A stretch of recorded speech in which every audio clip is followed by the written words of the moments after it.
In this lesson, we're going to learn how to divide using a one-digit divisor and using the partial quotients algorithm. For the lesson, we're going to use the number 288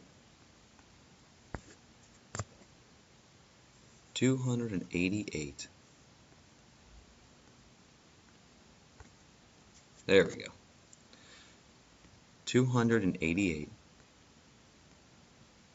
divided by 4. Now, one approach to division is to think of it as multiplication. So you could think of this problem as 288 divided by 4, or you could think of this problem as 4 times what equals 288. Now, we're going to use multiplication and the partial quotients algorithm to help us. Instead of using 288, though, we're going to break this number down even smaller. So one of the things I like to do to set up my partial quotients algorithm is I like to set up two different columns on the right-hand side of my problem. I call this first column the true column. I call the second column the closed column. Now, we're going to take this problem and make it multiplication. And when we make this problem multiplication, we're going to look at our 288, but we're going to make it a little bit easier number because 288 is a little bit too large to start out with. So I'm going to turn it into multiplication. I'm going to say 4 times what? I'll leave a blank there. You could put a variable if you'd like. 4 times what equals, and instead of using 288, I'm going to use an easier number. I'm just going to use 280. To make that dividend easier, you could always just look at the first two digits and keep them in the place value they're in, like I did. My 2 is still in my hundreds place, my 8 is still in the tens place, but in the ones place I made a 0 just to make that a little bit easier.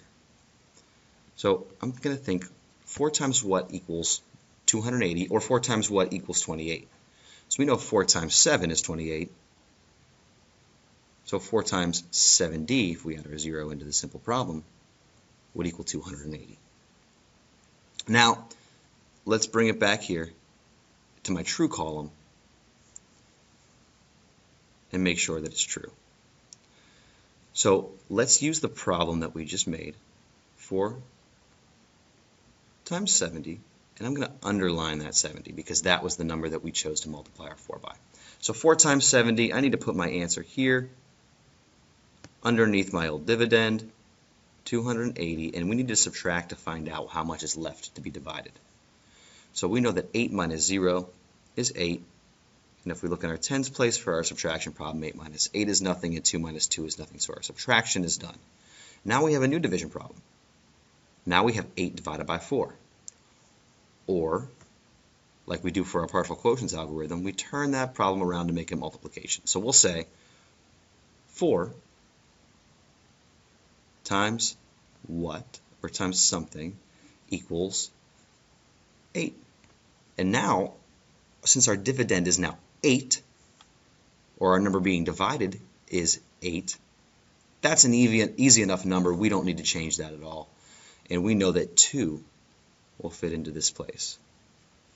Bring it back here. 4 times 2 equals 8. Subtract to find out how much we have left to divide. We have nothing left to divide.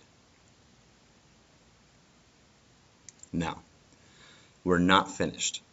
We know we have no remainder because our 8 minus 8 over here gave us a nice even 0. In some cases, you'll see that you have a remainder.